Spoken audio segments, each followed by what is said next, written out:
who at the time was the MCE for Takwa Nsuaim. You had a close ally of the club, George Mirkuduka, the former Deputy Lands and Natural Resources Minister. So they came up with a document, floated it around, and eventually managed to get the Goldfields Foundation to agree to redevelop the facility. But Goldfields took it a step further to build a whole new stadium instead of just rebuilding the TNA Park. This time they elevated it to a stadium. So happened.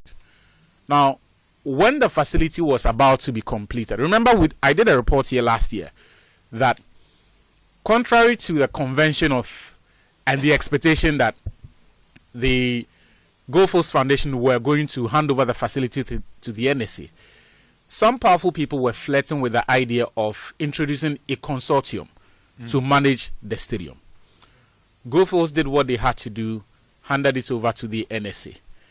But within a month within 2 months of the handing over, some patrons of the facility started complaining about the poor state of the spanking new stadium. Yeah.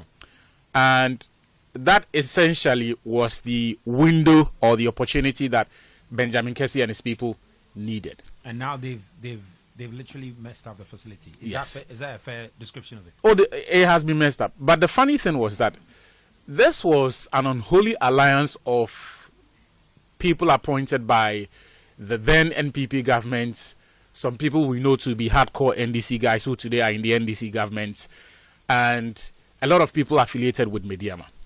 So Benjamin Kessie himself, who was the Takwa Nsuaim MCE, was a President Akufo-Addo appointee, and at the time, and a former administrative manager at Mediama. The task force he appointed had James Esilfi, former chief executive and at the time consultant to the board of Mediama. James Bauer, our good friend, he at the time and is still the spokesperson for Mediama SC. It had Kofi Edu, who at the time was the brands and marketing manager for Mediama. As we speak, he has been appointed by the NDC government as the Ahanta West MCE. So you had this situation where some NDC and NPP guys came together to wrestle power from the NSA. Now, on September 18, the NSA released a statement essentially describing the task force as opportunistic, and they used the expression, to quote them, they said, the said news, quote, seeks to take advantage of the current difficulties of the NSA in other regions to create the false impression that the facility, which was handed over to the NSA in just a month ago, had been run down. So this was the difficulties they were talking about. This was the period that Professor Chumisi had left office.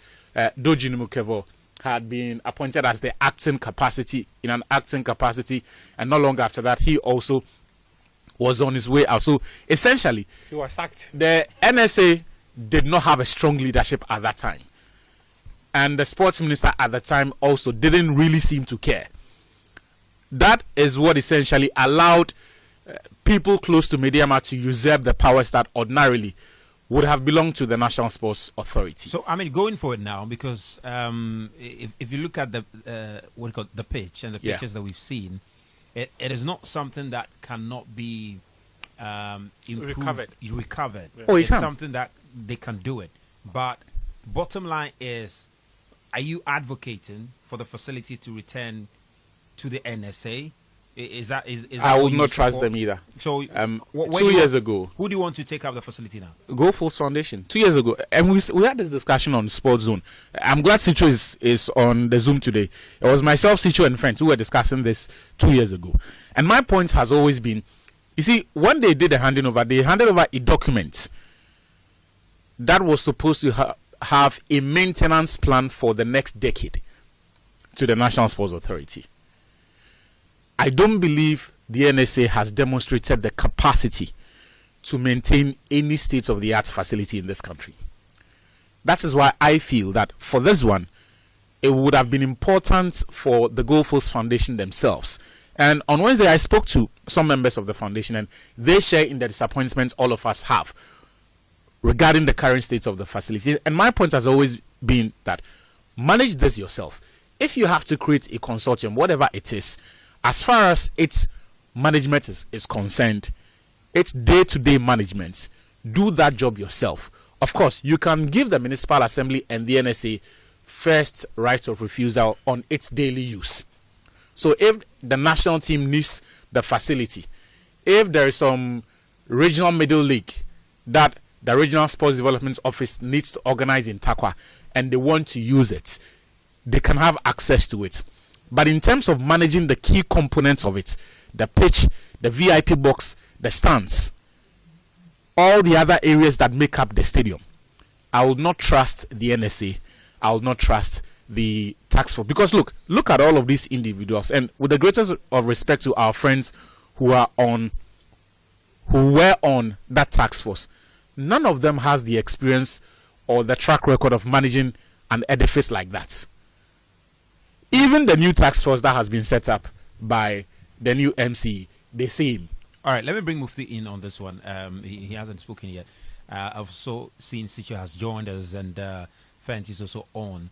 And so we'll see. Well, Mufti, you can come in on this one. Do you support? Because I don't know. I mean, I'm not sure if you want to consider the work that Ampofu is doing at the ministry at the moment. You want to take what do you call it? The Accra Sports Center as reference point. The NSA, you mean? Yeah, the NSA. Okay. You want to take the Accra Sports Center as reference points and how they are managing it. Is in the last 6 or 5 over the years, months. one of the things I've always said is that some of the challenges we have in this country are systemic, right? It's not you need to build strong institutions, systems that work, systems that have got quality within them to be able to succeed. But we are in a country where politics will always supersede common sense. Politics will always supersede technical brains. Sometimes we often feel that because of your political affiliation to some people, you should be given the opportunity to manage a facility. Over the years, many of us actually think that the easiest way to maintain sporting infrastructure is water them. Go there with your sprinkler or your hose and watering can in some cases. Or your watering can, and you are good to go. I think these days is water tank, you see. That I'm not sure Syntex sponsors the show, do they? That they is don't. fine. Okay. But from where I sit, as Atu has mentioned, I don't know if I can also trust the NSA to take over the maintenance of this facility. And I've always said one thing. If you invest money in something, the kind of energy, the kind of focus, the kind of attitude you show towards that product is completely different when someone else does it. That's why we always hear, I buy property. I buy property. So it's a very bad mindset. It's a bad attitude. Mindset. It's a terrible attitude many of us have got. We always think that, this is a buying, this is a buying. Yeah. But this property belongs to the Goldfields Foundation. They have invested, though they did it for the community. Their investment is actually the reason why that edifice is standing there. And the president of the country, when he met the media, actually extolled it as one of the facilities he has tasked the Ministry of Sports and Recreation to engage the architects, engage the consultants, the people who worked on it, so that they can replicate same across regions that do not have facilities. The Goldfields Foundation, the kind of attitude they will approach when it comes to the maintenance of that facility would be completely different from when they engage any public institution in this country to do same. We're in this country where you go to most of the public offices, even they report to work at 11, 10, 12, 1, by 2 p.m. they'll go home. But when you work as a private employee, the kind of attitude you even dedicate to the job is also completely different. Why do we have issues when it comes to all the facilities we've got in this country? The Aliu Muhammad Stadium. We saw it. It was a terrible state. Baba Yara, to the extent that CAF came and told us that we should do what we should change the grass completely. Kotoko will be playing his CAF Champions League Confederation Cup match in Accra because the Baba Yara Sports Stadium is not fit for purpose. CAF did not approve it. Then we have 1,001 other facilities in this country that are not fit for purpose. Who are the people managing those facilities? It's not the NSA. And you want to add this job to them. Mr. Yampo Fankra, I beg you. I don't know whether you want it. The last time I spoke to him, he said the major challenge when it comes to maintenance of our facilities is funds. He said they don't have the money. The money to maintain the facility and keep it in the states that we all be happy and can always have access to. He said they don't have the money. But every single public institution in this country doesn't have money. Those agency was seated here. He was talking about how an agency which is supposed to support them fight galamsey didn't even have cars and common fuel to move no day. See those rehashed questions and problems. And Sito, you can come in. I don't want to hear. You can come in. See, I for one, I don't want to hear. And the last time when I spoke to Yampo Fankra, I told him that look, from here on, people want answers and solutions. Yeah, we know the NSA doesn't have money, and so what? And so you don't have money? No, so fix the problem. If you can't do it, don't take that job. Well, why will he get it? For me, it's that simple. Yeah. That's why I'm saying I don't. If you give this facility to the NSA, this line that Yampo Fankra said a few weeks ago is what will be rehashed to the rest of us. Anytime you raise key issues about the state of this facility, we're talking about $16.2 million US. $16.2 million US. And our attitude towards this is going to be, well, the NSA never has money anyway. The NSA doesn't have expertise anyway. We're doing feasibility studies, everyday feasibility studies. Let me bring Sicho in briefly, and then we can go to Fent and get into the world athletics because Ghana's, at least I think it's Rosie Abua who has so far made us proud by qualifying to the final of the high jump. There's still the relay, event to happen, which we're all looking forward to. But Sicho, let me get you quickly on this one so that I can go to Fent. Sicho, I hope you can hear me. I can hear you. Can you hear me? Yeah, sharp. I can hear you. But Sicho looks cute too. Oh, you be fine, boy. Sicho, you be fine, man. Now, I think he's well refreshed. Did you see what you did? Sicho, let's go. Yeah. Look. The truth of the matter is, and there are facts to it. The truth of the matter is that the NSA, as it is, or the function of the institution, is not at the moment in 2025 feasible, because it is there in name, it is there in law, but what it needs to make it functional is not happening. And we build the NSA and its functions on idealism, right? But the reality on the ground, on the Ghanaian context, hasn't necessarily been incorporated into it. So many people say NSA should find the money, NSA should be looking to how to generate or raise money. Truth of the matter is, to be very factual, there isn't any NSA, and I said it here when Chumesi was in position. I don't see how any NSA boss can raise money with the infrastructure we have in this country and our sporting culture. The Ghanaian sporting culture is built on three things. The Ghanaian sporting man wants to go and watch the game for free. He wants to see the game on TV for free. The Ghanaian, so making money off the facility, it's a tough thing. Now, the primary thing that could have brought... And Sicho, just to, talking about the culture of the Ghanaian man wanting to watch things for free, reminds me of what happened when the Black Stars played Mali about 2 weeks ago or 3 weeks ago. 8 September. They were jumping the wall. I'm not sure if you saw that video. They were jumping the wall. While people had gone to buy tickets and were queuing to enter, others decided to jump the wall. And there was one gentleman who had the Ghana flag wrapped around his neck, and he was telling people that, Charlie, Mubra. Subam morning. People are breaking gates to get them. The point I'm trying to make is the stadium and the facilities that we see are supposed to generate money. In other places, they generate money because people are paying to go into the facilities to watch a game or to enjoy concerts. Now, here's the thing. The facility that we have is not even fit enough to host concerts all year round.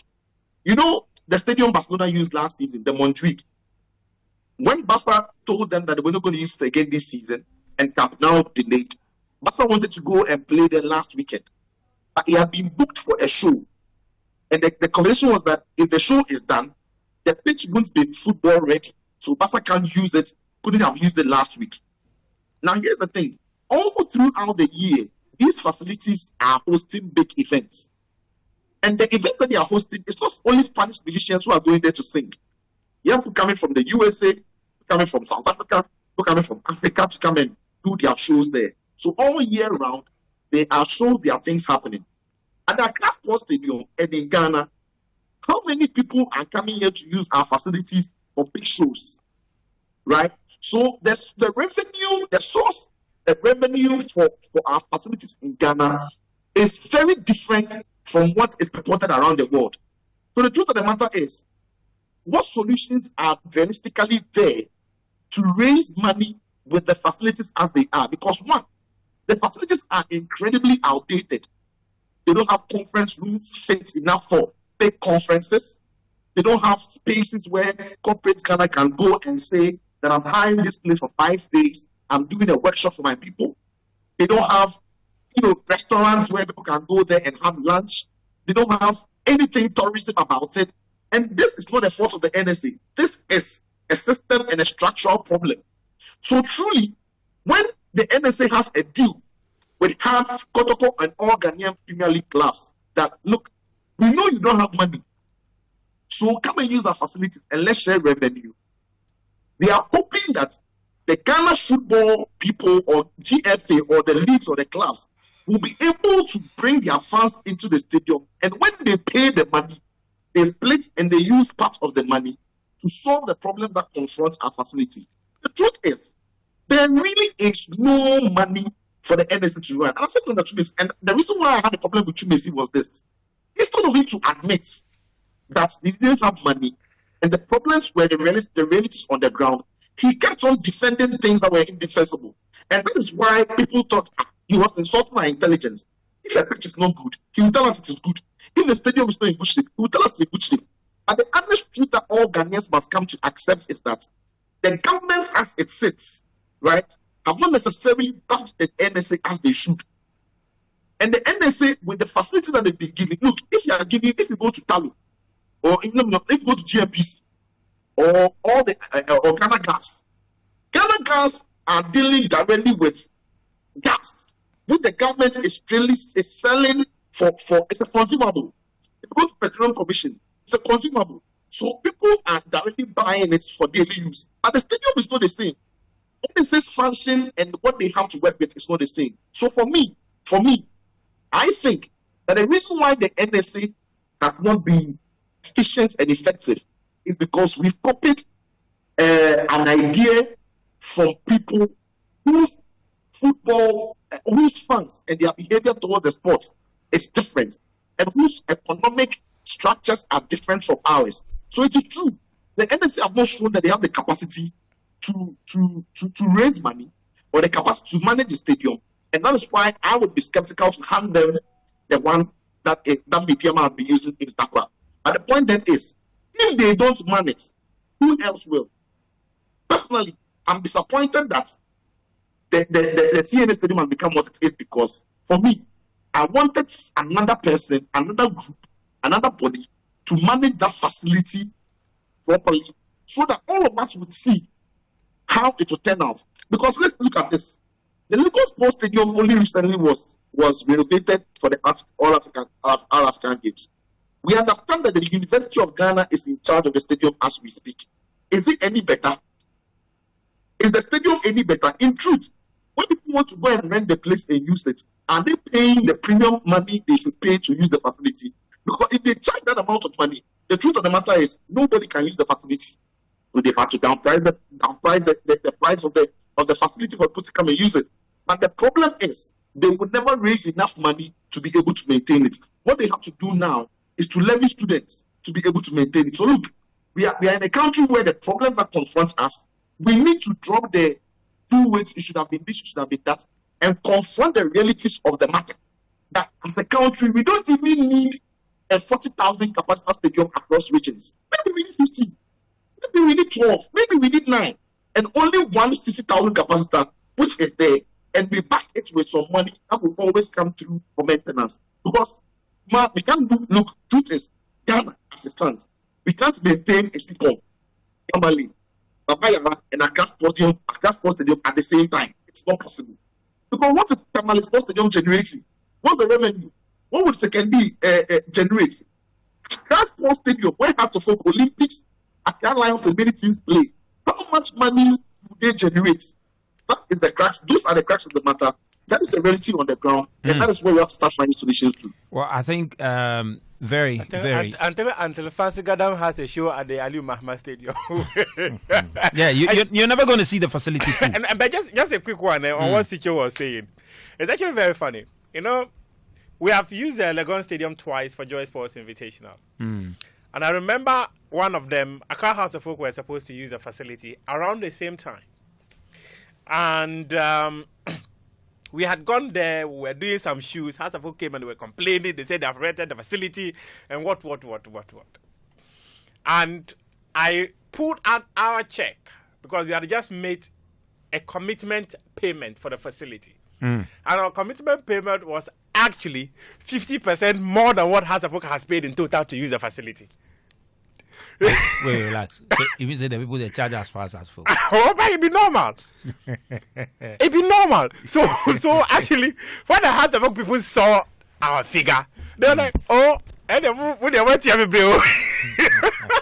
But it's a very fundamental point because, as Sicho said, and Achu, you seem to depart from it. That even though that is the reality, you are put there to solve problems. Yes, the facility is incapable of generating the kind of revenue it needs to maintain it. But knowing that is the reality, the question is, what are you doing to find alternative funding to maintain the facility? Now, we want to move on because I understand Fent is on. He's at the championship and we need to speak to him quickly. Then hopefully he can return to his coverage of it. Fent, not sure if you're there. If you're there, can we hear you so that we can just be clear with your sound? Of course, has to do with the World Athletics Championship. The Ghanaian team there so far is Rose Yeboah, who has been able to make it to a final in any of the event that the teams Fent seem to have left. We'll bring him back. He will rejoin and we'll get to talk to him. But we're going to talk about that briefly. Yeah, we can talk about that briefly. Rose Yeboah jumping 1.92 meters to make it to the final. So far, she's the only one who has made it to the final. Yeah, so far. She's the only one who has made it to the final. Make it in the 200 meters. You see, when it comes to the track events, right, the track events, over the years, we appear to have the talents, but some of the challenges we often have is the fact that most of these athletes, they do not have, again, the funding to be able to fully focus. Well, I understand Fent has rejoined now. So, Mufti, please just hold your thoughts. Let me get to him so that we can be done with him and he can go and continue what he's doing. Fent, I hope you can hear me. It's not been a very decent outing for the Ghanaian contingent, with the exception of Rose Yeboah. Alex Mankwa, 800 meters, could not make it to the semi-final. Ibrahim Hussein, 200 meters. I think one... Rashid Saminu. Yes, Saminu did pretty well, made it to the semi-final. The semi-final of the 100 meters. Yes, came fourth, just couldn't nick it, but it was a good outing for him. But so far, it's Rose Yeboah in the finals of the women's high jump on Sunday.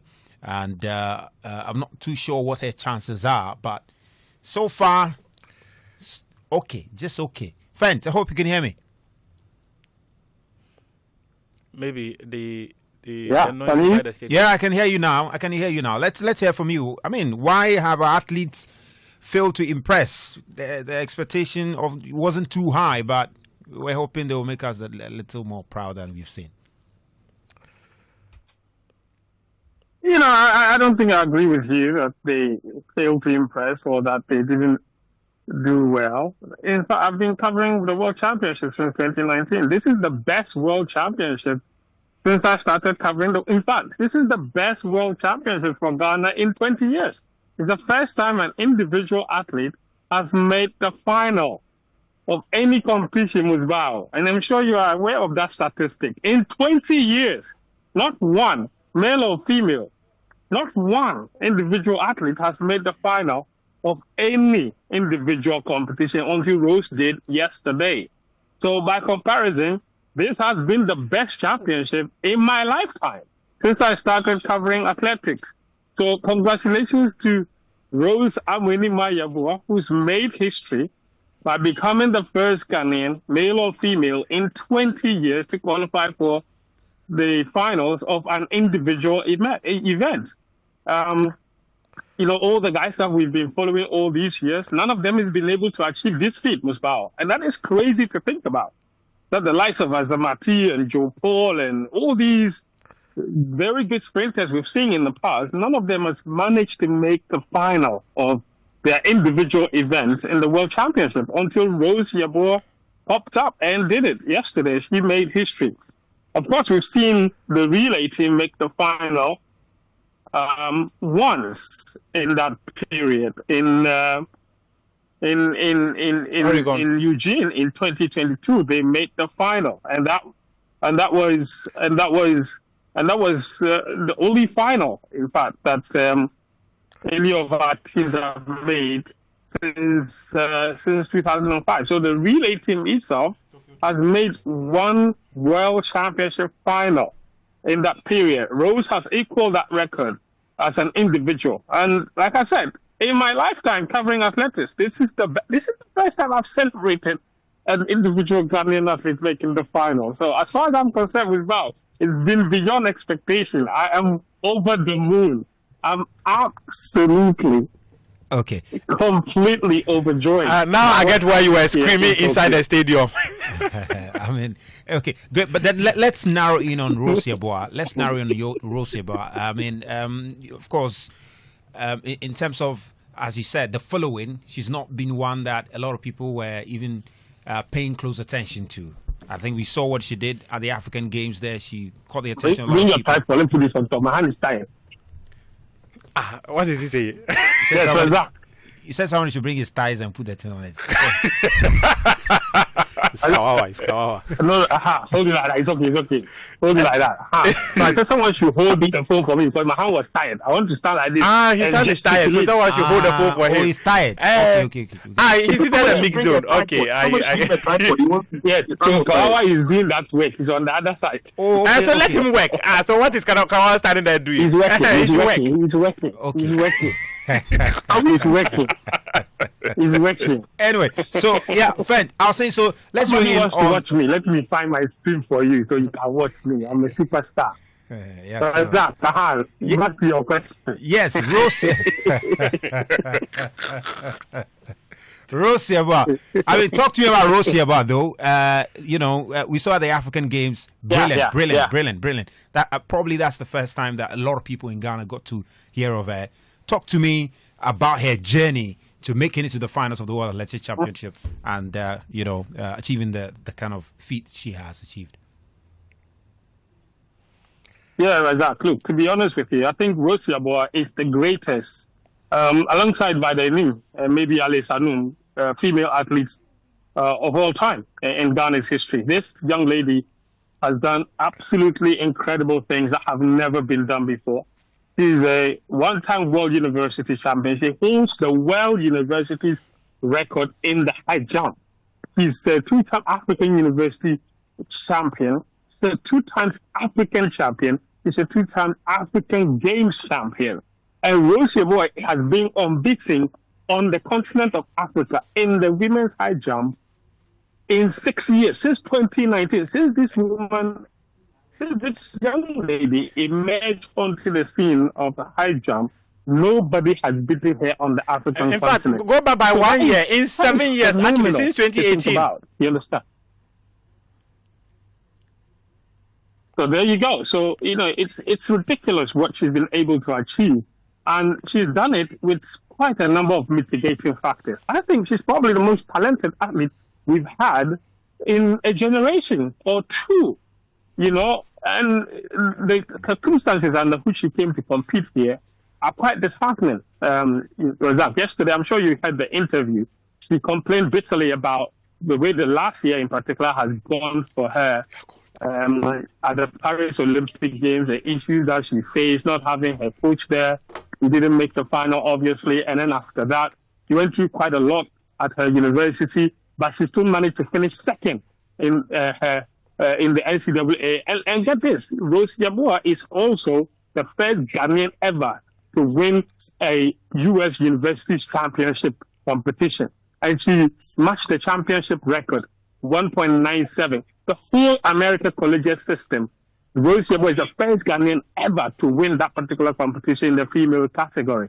And, she did it brilliantly, and last year till now, she's had to go through quite a lot, and she admitted that much. And this year in particular has been very bad because after the NCAA competition, which ended somewhere in the middle of June, Razak, this girl has not entered one competition up until she took to the field yesterday. From June up until now, she's not competed once in any competition whatsoever. All she's been doing is training.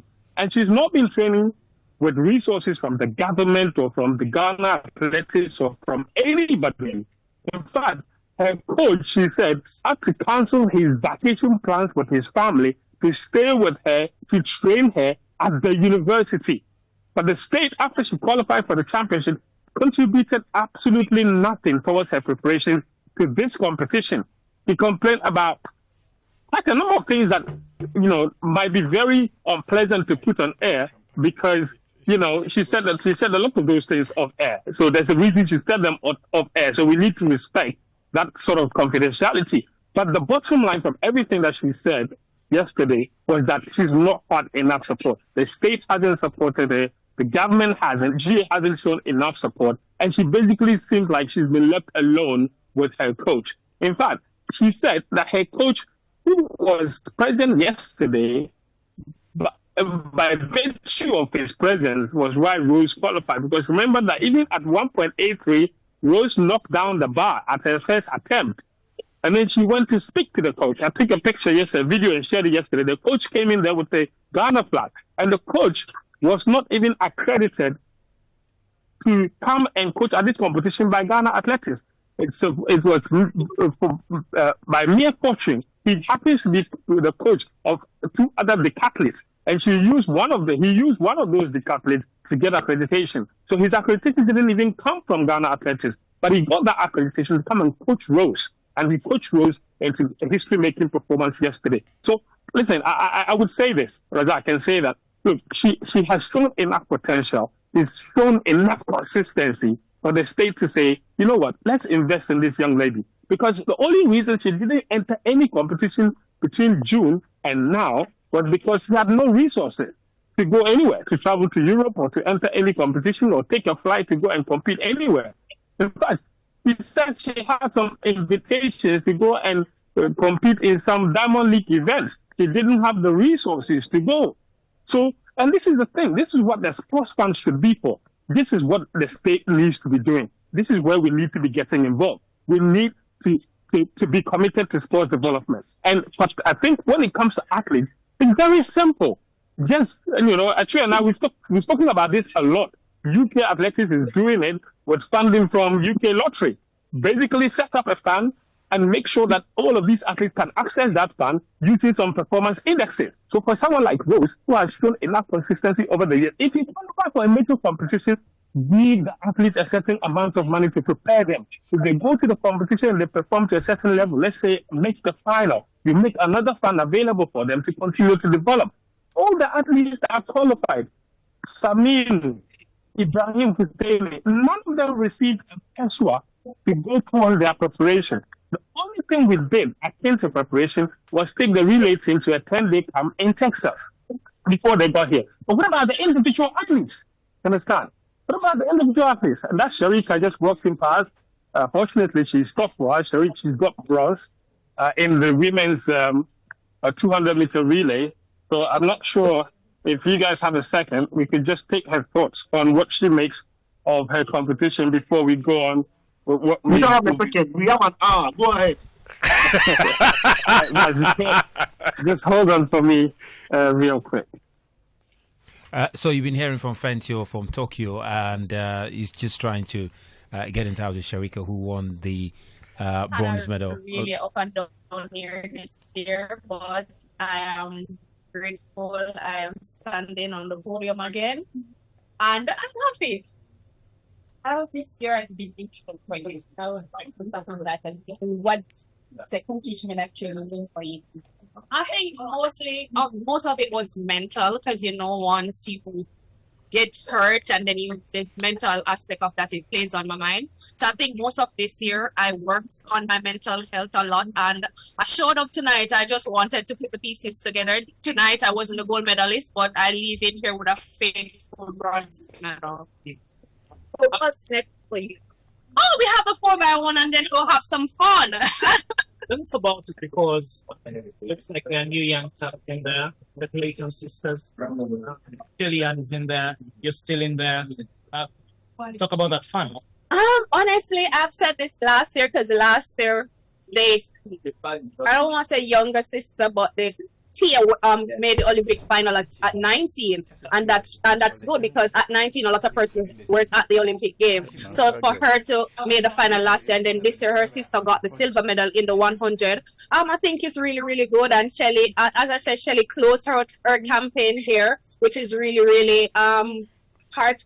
It's just a good feeling to know that she started her career here, she ended it here. She also made the final, which is good at such a age. She made the final, and I think all the youngsters are coming up. Every year we have somebody new, so we can't just say we have 2 or 3 persons. We have everybody showing up, and I think that is something we are grateful for, to have especially the younger ones. They come in, they're running fast, so put together, everybody together is just a powerhouse as always. Tough here. Honestly, to be here in itself must feel really, really great. Yeah. Did you think that you would make it? You would be standing here from the way last year went up until now. Honestly, last year I left the Olympics so early because I did not compete, and I left. I was on a flight from Paris to Miami, and I cried the whole flight.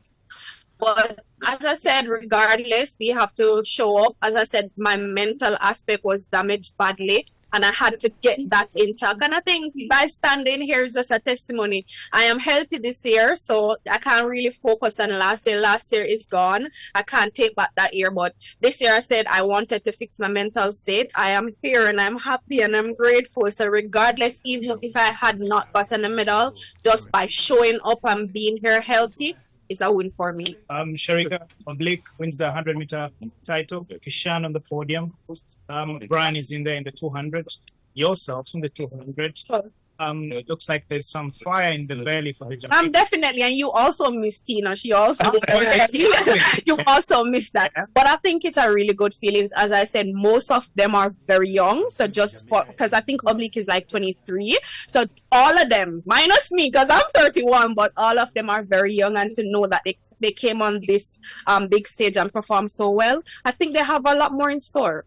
In terms of mentoring, so you've been hearing from Fent and been hearing from Sharika Jackson, who managed to clinch the bronze medal in the women's 200. Of course, the other event we're looking forward to is Rosie's final on Sunday, the women's high jump final on Sunday. Then we have the men's 4x100 event that's also coming up. I'm sure Mufta has got the details on when they're going to run. We'll see. I think that's with the exception of Rosie, but that's the only other events we've got, right? I'm looking forward to when a lot of persons don't understand mental health for the current leadership is of the very GOC, important. the current leadership of Ghana Athletics, and the Ministry for Sports and Recreation, they need to sit up. They need to sit up because I think in the past year, in the last 2 or 3 years, there has been enough publicity about the quality of talents that we have. Whether the oldies like it or not, this group appears to be the greatest Ghana has ever produced. They are breaking national records for fun. And the 1.92 that Rosie Abua cleared is not even the best she has done. Last year in June, she cleared 1.97. Except that when she did it, the Ghana Olympic Committee sabotaged her, the Sports Ministry sabotaged her. Because after clearing the mark of 1.97 in June, she and her mates, in fact her friends, remember Lamar Destin? Yeah, and I'm very much aware of the story you're talking about. Who is her close friend? She got sponsorship, made it to the Diamond League, went there, did well, and made it to the Olympic Games. Now, whilst her friends were using elite competitions like the Diamond League to prepare for the Olympic Games, she was sent to. All right, just briefly, so that we can just part ways with Fent. Fent, if you can hear me, Fent, I hope you can hear me. All right, guys, if you can work on Fent's Zoom sound so that we can hear him. It appears Fent has gone back Yes, to take his phone from Kawawa. Yeah, we can hear you now. We can hear you now. Great. Give the phone to Kawawa. Now, this thing you are doing there. Why did you go to collect the phone from Give Kawawa? the phone to Kawawa. He has also gone to take the interview. So, Charlie, he's going to. I to send didn't it. collect the phone from Kawawa. Weezy, they asked me to come and hold the phone, my friend. What did you say? You say we are Come on, asking come Kawawa and to do come and your take the way. phone. I think he's trying to send a file, but Yeah. you know, So, I think I made my point on Rose very clear. Yeah. But anyway, could you guys hear Sharika there? Yeah, we had it. Yeah. Ah, fantastic. So, yeah. Yeah, I so- hope you enjoyed the Patois accent. Did you understand anything? Oh, absolutely. Absolutely. Her accent is actually I quite suspect very you. Polish. I suspect you. No, I no, don't no. think you understood anything you were saying. Oh, I did. No, her accent is I quite did. Polish. I man. I did. What is the one thing you picked up wrong with you? I'm 31. I'm 31. Yeah, I'm 31. I mean, I think she was. If you compare her to Shelley and Fraser Price, she is No, a much but more cleaner importantly, she was speaker. opening up about her mental health. You know, Yeah. she's had a difficult year. Yeah. You know, you still remember the Olympic Games. She had to pull out of the Olympic Games. So she didn't compete, so she didn't have a chance to even go in there and try to win the 200 meters or anything like that. It was really difficult. Yeah. And then after that, she had a mental breakdown. So she was talking about the importance of having, taking mental issues very seriously. And that's what Rose also spoke about, you know. She said that after last year, the way it went, because she went to Paris with a lot of expectation, you know, but she didn't have a coach and it was so chaotic. And, you know, so after that, she had a very difficult year herself. And Sharika says that she's lucky because she has a therapist, because when she's going through a problem, she picks up the phone, she makes one phone call and she's okay. Who does Rose call when she has that kind of problem? Because we don't have enough money. We haven't invested enough, to try and help her get to that point. So, you know, like I was saying, she's had a myriad of issues.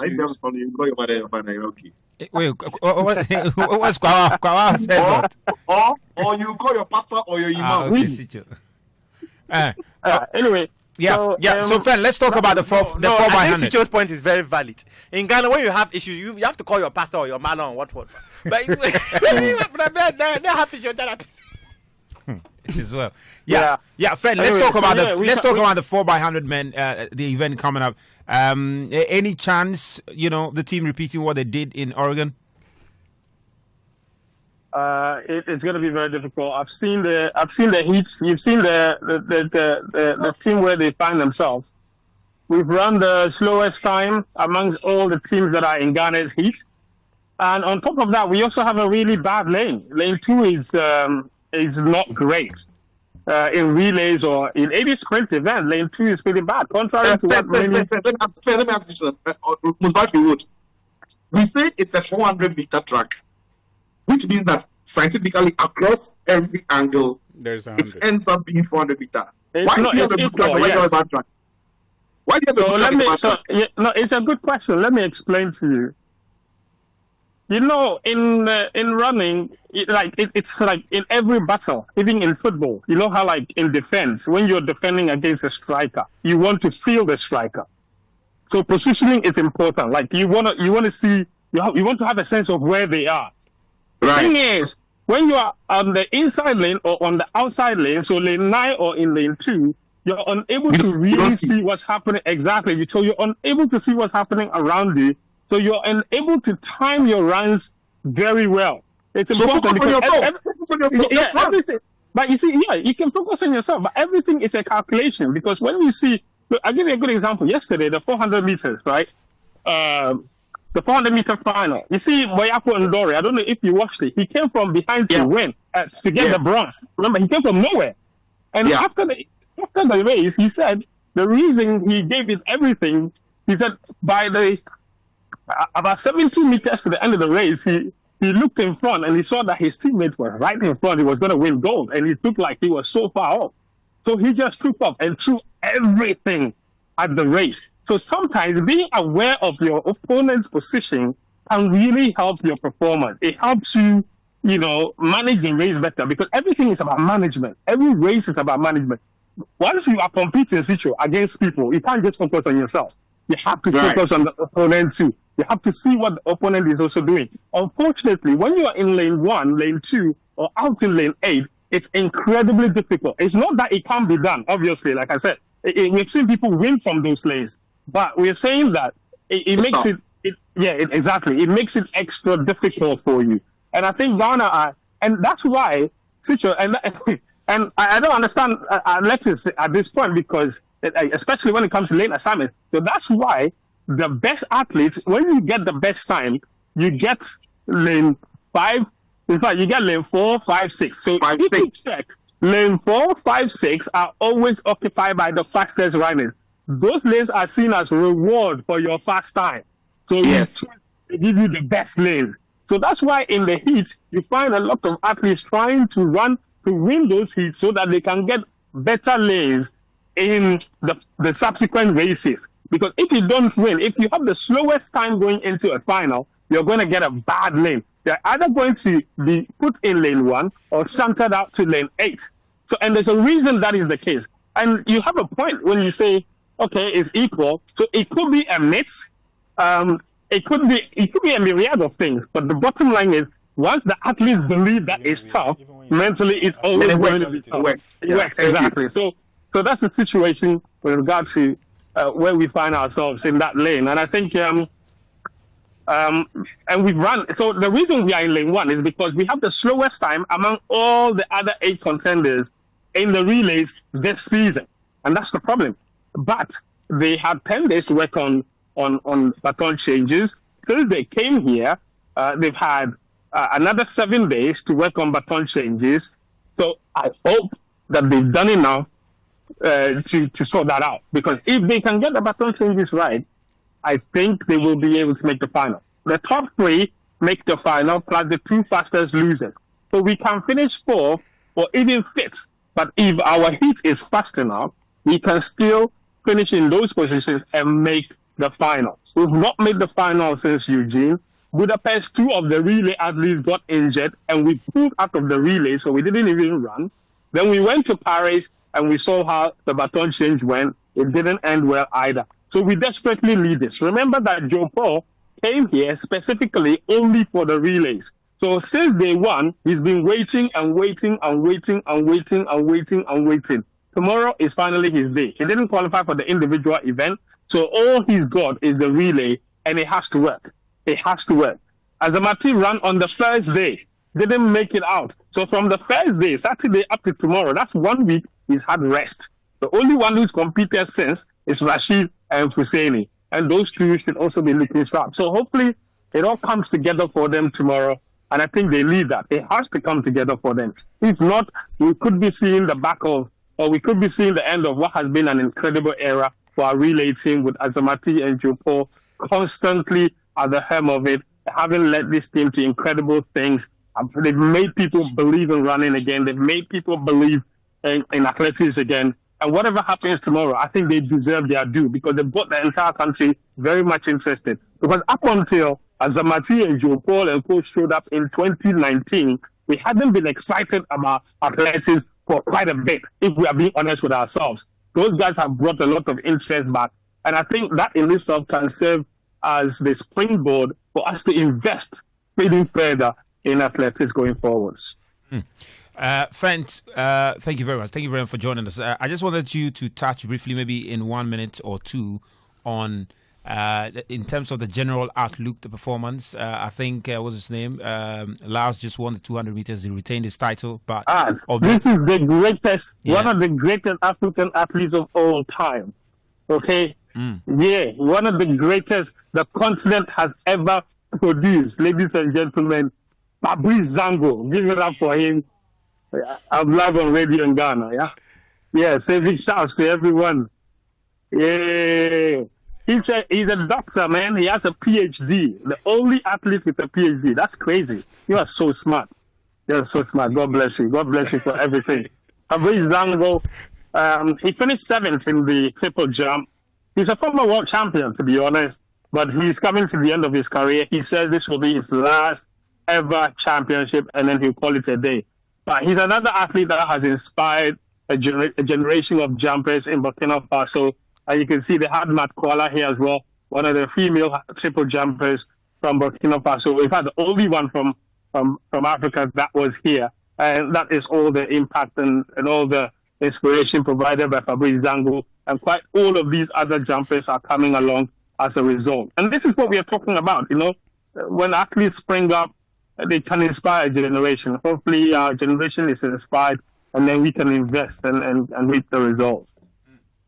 Well, friends, thank you very much. Thank you for making time, and hopefully we will continue the conversation after the 4x100. It's not midnight in Tokyo.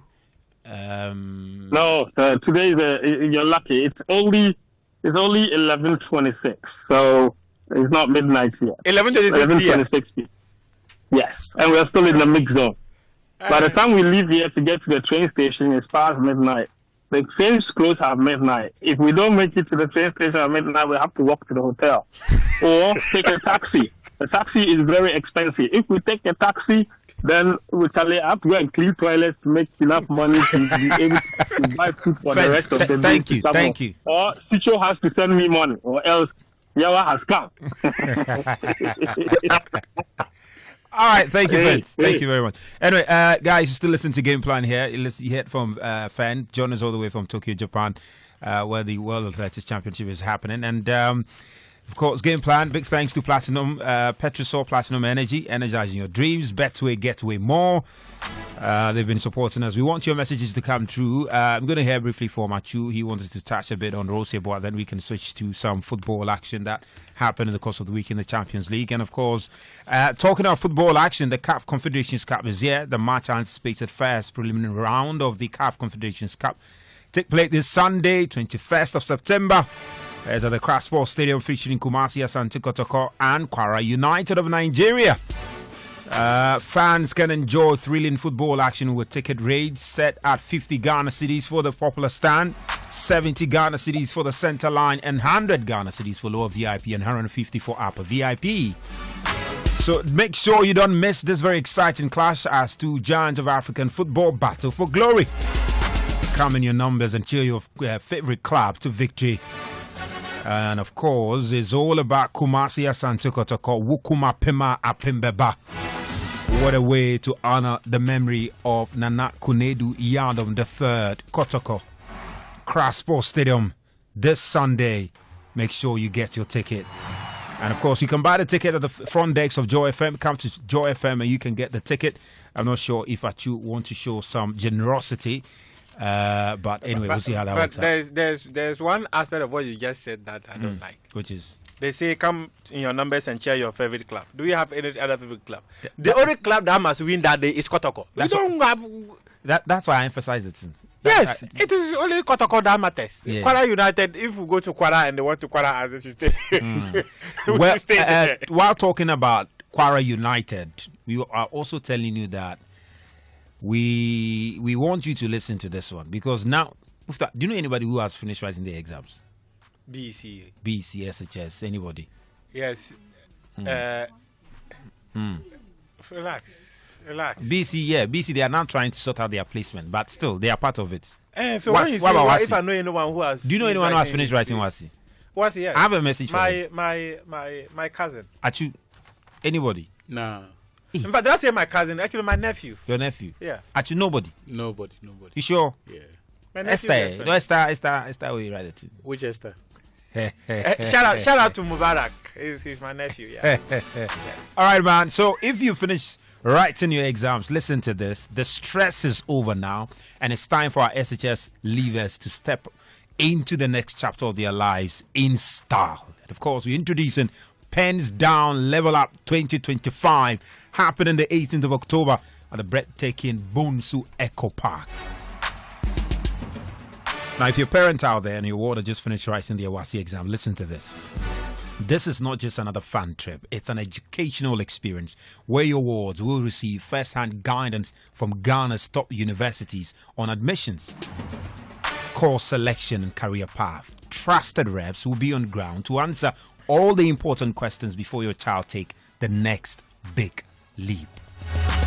And to all the students, all our amazing graduates, get ready for a day packed with zip lining, swimming, canopy walks, horse riding, music, food, and a live concert with your favorite stars. It's all about memories, vibes, and preparing you for the journey ahead.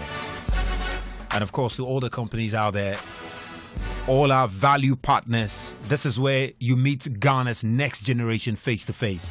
This is your chance to connect, to inspire and activate your brand with the future. If you want to register to be part of the event, just pay 300 Ghana cedis with your name and location via the Momo number 0244 272460. Take the number again, 0244 272460, and the name is Emily Nyako to book your seat. So to all our parents, all our students, and all our sponsors, is that Emily who? Nyako. Emily Nyako, our very own Emily. Relax. Make sure you don't miss this. Pens Down Level Up 2025, education, tourism, entertainment, all in one. 18th of October, Bonsu Echo Park. Tickets are still available for only 300 Ghana cedis. And again, you can pay via the Momo number 0244 272460. And the name is Emily Nyako. For more inquiries, you can also call 0242 376226. Pens Down Level Up, drip to drip. And of course, this event is powered by Media Concept and High School Clicks and the Multimedia Group. Well, big games happen in the course of the week. Bayern Munich winners against Chelsea, 3-1. To be fair, Chelsea gifted that game, and Bayern Munich made sure they punished Chelsea accordingly. And PSG were winners in the game against Atalanta. Really good victory. Barcelona won against Newcastle. Marcus Rashford was on target. Really good win for Barcelona there. And Liverpool also pretty decent performance against Atletico Madrid. 3-2 it ended and all of that. It was match day 1 of the Champions League. And coming up this weekend on Saturday, Chelsea versus Manchester United. And then on Sunday, Arsenal will be taking on Manchester City. Big game, no doubt about it. And Chelsea coming back from Germany. Ruben Amorim. Mickey Charles has a message for Fentio. I said, He said Fentio should visit Roppongi in Tokyo. Okay. Let me go to Sicho. Sicho is still there. Sicho, Charlie, the Champions League games were fun. They were interesting. Particularly the Juventus Dortmund game. No, Vlahovic, Charlie, he shows you now. He still got Kappa. Not bad. Proper poacher goals. Charlie, correct player. Yeah, and his story coming into the season is fascinating because he was one of those players who looked like he probably was going to leave Juve, but even if he wasn't leaving, the Juventus hierarchy made him feel like he was not going to be the number one, right? So they brought in Jonathan David, they brought in Openda, and then there is him. But as the season started, I mean, he scored over the weekend. He scored already in the Serie A this season, and coming into the Champions League, he's also banged in the goals, assisted one. The ball to Kelly was brilliant. So Kelly was really good. It was almost like he was supposed to have been there to connect the head to it. But this is what Vlahovic is all about. He likes the challenge. He likes the fight. And I've always said that when he's in a good mental space and he's in a good physical shape, in and around the box, there aren't too many strikers better than him in the Serie A and maybe in Europe. So yeah, he's telling Juventus hierarchy that yes, there's Jonathan David, there's Openda, but I'm still the guy. But then you talk about, what's the name, Chelsea and how they perform against Bayern Munich. I mean, the assessment is that Chelsea did well. And in fact, they gave the game away. Very proceed. Augustine Hayful has a message for you. Me. He said, how can you say Chelsea gifted the game to Bayern? Did Chelsea play better? Chairman, back pass, no. On the channel. I don't know what Gusto was doing in that point. Yamal pressure, man, him control. He was closer to Charlie. I never see me. Hey, hey, Sito. No, Augustine Hayful disagrees with you. Yes, Chelsea is not giving away the game. Charlie Sito. Chelsea try. Yeah. We try. We do our best. Well, look, coming into this season, one of the things I said about Chelsea was I really wanted to see how Enzo Maresca was going to shuffle between playing in the Champions League and playing in the Premier League with a squad that I think is not bulk enough, or not necessarily have enough quality to compete for the Premier League and also be dominant in the Champions League. So the squad is just decent. But remember, last season he had two teams. He had a team that would play in the Premier League. He had a team that would play in the Conference League. In fact, the league even registered Cole Palmer for the Conference League for the league phase. They only registered him in the knockout stage. So he could play Dewsbury Hall, a Champon, all the other players that were not going to feature in the Premier League. He could play them in the Conference League. So he was almost, the players who play in the Premier League, most of them were only playing a game a week. This season is going to be different. You cannot tell to Palmer that sits out and wait for a Premier League game because we're going to play against Bayern Munich and I want to play the Premier League game. He will play his best players in big European nights. And of course, also play his best team in the Premier League games. The difference is he will be tempted to rest some players for Premier League games and play the Champions League games, or depending upon which one is bigger or more important, he will rest some players somewhere. So think about this. He rested a couple of players in the weekend leading to the game against Bayern. And we saw in that first half when they played over the weekend, Chelsea were not great. Yes, once he made those substitutions in the second half, they looked a lot better. Palmer came, he scored a goal, Chelsea went 2-1 up. In the end, they drew the game. And he started his best squad. I think Chelsea would have won the game over the weekend. Then, because I think he had an eye on the midweek game. Now, in the midweek game, he now has to play his best players. But he came into the game thinking he could do what he did to Paris Saint-Germain in USA. The difference is, this time, you're playing against a Bayern Munich team, not on a neutral ground, but away from home. Now, away from home is different from when you're playing against a very good team at a nobody's land. But since it's in Germany at the Allianz Arena, the Bavarians are going to be there. You're playing against Bayern Munich. They started a good start to the season. And one thing that I think struck me and Chelsea never reacted to was what Bayern Munich were doing with Harry Kane. So whenever Bayern Munich were building up from, as always, they'll build up from.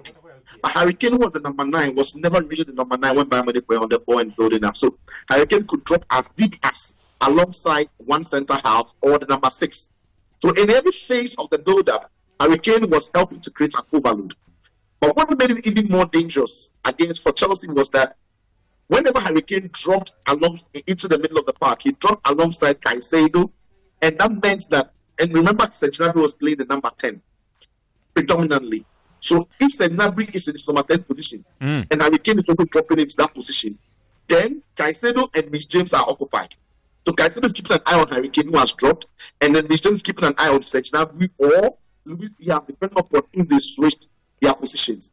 The problem then it was left with only Enzo Fernandez to deal with Pavlovic or Kimmich. But there was another problem. Pavlovic and Kimmich, who were central, they also had Lima, who was inverting. So at times, Bayern Munich had 3 players with only Enzo having to deal with them because Caicedo was afraid to leave Kane, and of course, Rhys James was also afraid to leave Gnabry. So Bayern had too much of the ball, too much space, and too much time. The other problem too was because Chelsea were looking to play on the count, and brilliant goal, by the way. The Chelsea goal was brilliant because Chelsea were looking to do a lot more on that. Cole Palmer and Neto were the outballs for Chelsea, so were a bit higher. So that created a big gap between Neto and Cucurella and Cole Palmer and Gusto. So we saw a lot of Luis Diaz dropping to pick the ball, Ulisse having a lot of the ball, without necessarily people doubling up on him. So I think that generally Chelsea's structure and approach to the game and the Allianz Arena, getting Bayern to see a lot of the ball and then handing Bayern Munich possession to their most dangerous players, Ulisse, Harry Kane, Joshua Kimmich. It cost them that game. Look, you can speak about all the goals they considered and say maybe Chelsea gifted an own goal, the back pass that led to the Harry Kane. But there was never any point in the game where Bayern Munich looked like they were under any threat from Chelsea because they very much neutralized the threat Chelsea posed. In the end, Chelsea didn't have enough to beat Bayern away at Bayern. Actually, let me bring you in on this one. Marcus Rashford in Barcelona. What way, I call it, it was a brilliant shade of Manchester United. But I think it wouldn't be fair because you commentated on the Chelsea-Bayern game. No, fair enough. Me, it's in fact the storylines that I liked from the midweek were the Liverpool and the Barcelona games. for Barca, I think this is exactly the sort of outcome that we expected. Newcastle will huff and puff, but ultimately they would not have the quality. It was good for Marcus Rashford. The goals that he scored were quite strange because everyone has known the remarkable power that he's got in that right foot, but he doesn't always take long-range shots. So this was different for him. The second goal that he scored. Yeah. Even for the first goal, you don't always see Marcus Rashford attack across like that. So it's really interesting that he managed. You think his game is changing, sort of? Not necessarily. I think he's in a much better place, less complicated situation, but more importantly, away from the pressure cooker role he had at Manchester United. Look, Rashford has never been the guy to lead an elite team's attack. He's not consistent enough to do that. I don't think he has a temperament for it either. Because if you look at the 10 years that he was at Manchester United, any season where he did well and went into the next season with the expectation of being the main guy, things did not exactly go according to plan. So I think this is the perfect environment for him. It's Liverpool that I'm a bit curious about, because the way they are conceding goal, the rate at which they are conceding is quite alarming. Last season, when they started the campaign, they went about 6 weeks without conceding a goal. In fact, they conceded on match week 6 of the Premier League season in that 2-1 away win over Wolverhampton Wanderers. But the first 5 games in the league, they did not concede a goal. But they ended the season rather poorly as far as their defensive numbers are concerned, because they conceded in each of their last 5 games in the league. They conceded 7 goals in that time. And it has carried over into the new season. Yeah. You could say the fact that they are now having to rejig the defense, rejig the midfield, and rejig the attack all in one go. Because now you have 2 new fullbacks in the team. You have a new attacking midfielder who the midfield have to take into account when they are moving forward in Florian Wirtz. And then 2 new shiny toys further up the pitch as well. But whichever way you look at it, they have not convinced, because they've considered in each of the 5 games that they have played, the earliest winner they have scored this season has come in the 83rd minute. In each of the 5 games that they have played, they have scored, the winning goal has come after the 83rd minute mark.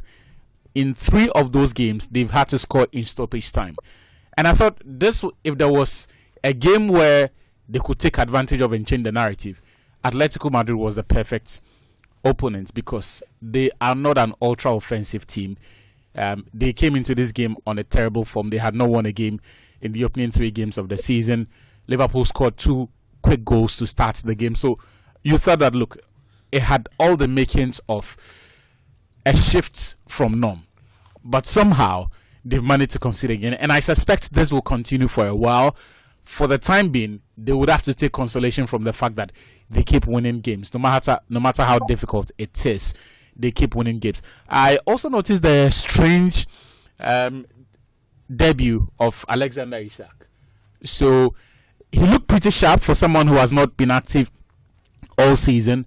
But in his first game, a lot of the things that you would expect for someone who has not played for this while were there. So, for example, he did not touch the ball until I think about 10 minutes of the game, and was not involved in both goals that Liverpool scored. But ultimately, when he did, I thought he was beginning to show a certain familiarity with Florian Wirtz. They had some interesting give and go. Unfortunately, did not result in a goal for them. But yeah, that was, I think, was a decent or a refreshing point for Ancelotti from a game where there was not a lot to cheer about. Because look, I don't think even he said it, that they need to find balance in the way that they approach some of these games, because you can't be expected that for every game they need to score 3 goals or more before they can win.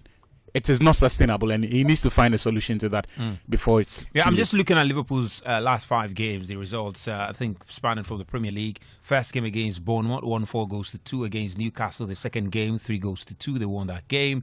Then Arsenal, it was a lone goal, 1-0, they won it. Then Burnley, just before the Champions League game, they also won that 1-0. Then Liverpool, the game against Atletico Madrid, it ended 3-2. But it was almost ended in a draw, but for Van Dijk's header, they took the lead. I think on the first 20 minutes. First 6 minutes. They scored 2 goals. Yeah, Sito. Yeah, but I mean, I just want to chip in a little bit on the Liverpool thing. Look, I'm not particularly worried about Liverpool thing because, again, yes, they let in some goals, but normally when teams are conceding goals, I personally want to look at the kind of goals they are conceding. Is it a structural problem? Is it a personal problem? Or was the goal just too good not to concede? Even though every goal you conceded, the goal conceded, right? So, for example, Man United last season, almost every cross or cutback was a goal against Man United, and that was a problem. This season, from last season as well, almost every cross or corner can lead to a goal for Man United, so that's a genuine problem.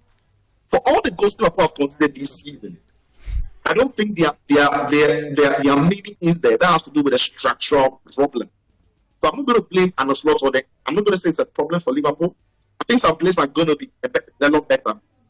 Milos Kerkis, he was at fault for one of the goals that they considered against Newcastle, right? But when you look at the two Semenyo goals, I'm not going to blame Liverpool's structure. One was on a counter-attack. There's no way they're going to stop that because from where it came from.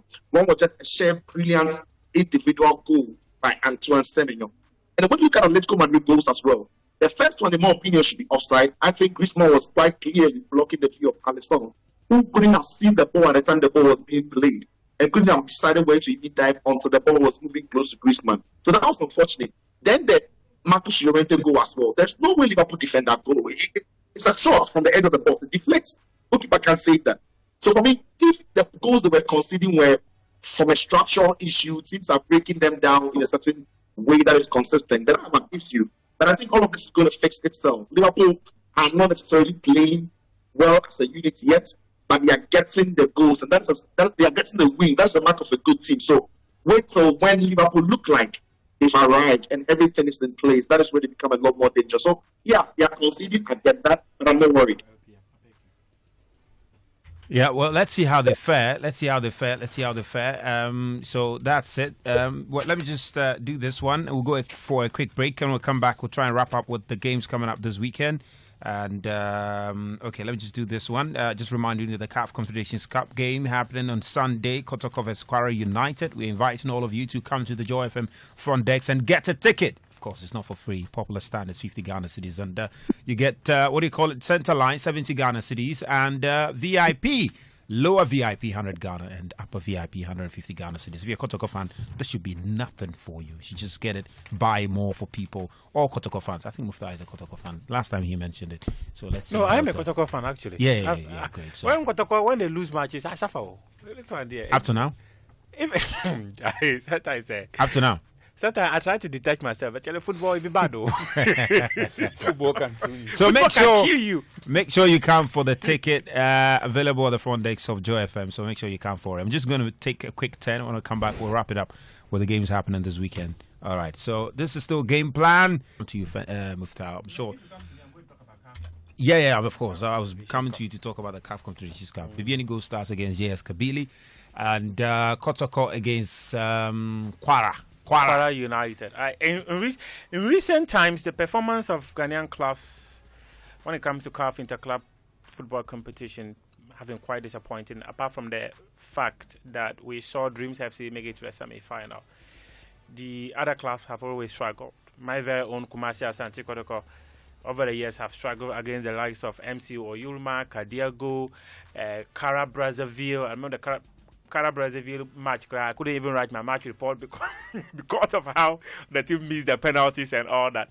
But I'm hoping that they are able to turn things around. I'm hoping that this is a tie they'll be able to get an advantage, at least make it to the money zone of the competition. If you make it to the money zone, that's where you can also flex your muscles more, because over the years you've spent so much going into Africa and you get nothing in return.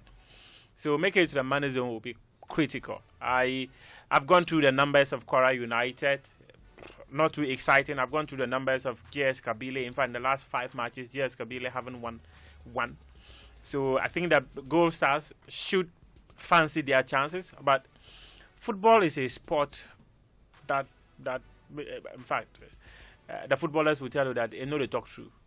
Yeah, you may be there thinking that yes, this is a game you should be able to win. However, you get on the pitch and some conditions and factors might just play out in favor of your opponent. And If Bibiano Gold Stars do not take the opportunities that will come their way, they will struggle. If Kotoko don't take the opportunities that will come their way, they will struggle. But I'm just hoping that they should be able to change the narrative of Ghanaian clubs participating in Africa.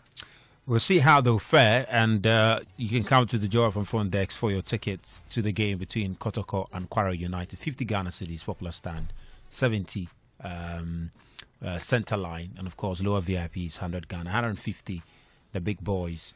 You can do that. Okay, if you got 1,000 cedis for Black Stars game, 150 Ghana for Kotoko, and you're bad. Achu, not sure you want to touch on the Kotoko game, but I wanted to speak about the games coming up. Amorim's job at this point, I think the game against Chelsea. If you're a Manchester United fan, it is in your interest that Chelsea wins and wins convincingly on Saturday. You say whether in the kitchen, whether in the that was Pep. No, no, you see, calm down. Achu told me on Saturday that. Calm down. That game, I had dispatched Sichu and Cranton to go and advise Amorim. But Amorim no asording then talk here. Whether in the kitchen, whether in the dining hall, no, wherever Amorim meet Pep, if Amorim had listened, if Amorim had listened to my boys, this one easy. If he had taken notes from Sicho and Cranton, like easy. Casa no dos too much. Casa no dos too much. Let me make United form Casa too much. I'm addressing my United fans. I'm making a point. I'm a team in here. If you are a United fan out there, it's in your interest that tomorrow Chelsea wins and wins convincingly. Because Ineos, no, they are too stubborn. If it's some 2-1, 1-0 where United look like they were decent, they will take encouragements from that mediocre performance that was not good enough to win, to say that, they are showing signs of life. So let's give it time. A manager who has averaged a point per game across 31 games, that's 7 games short of a full season. A full Premier League season is not good enough. Let me just I think that so Charlie, I need Manchester United to lose tomorrow. Don't come and ask me about my objective view. If you are interested in that, Sicho said that everything has points saved Mayu, or they were relegated last year. Charlie, Sicho, quick one. Tomorrow, final words. Let me wrap up so that the guy is irredeemably bad. And he has this arrogance around him no longer that Amorim football. I cannot make sense of. He has to go, and for that to happen, United need to lose tomorrow. Charlie, let me do.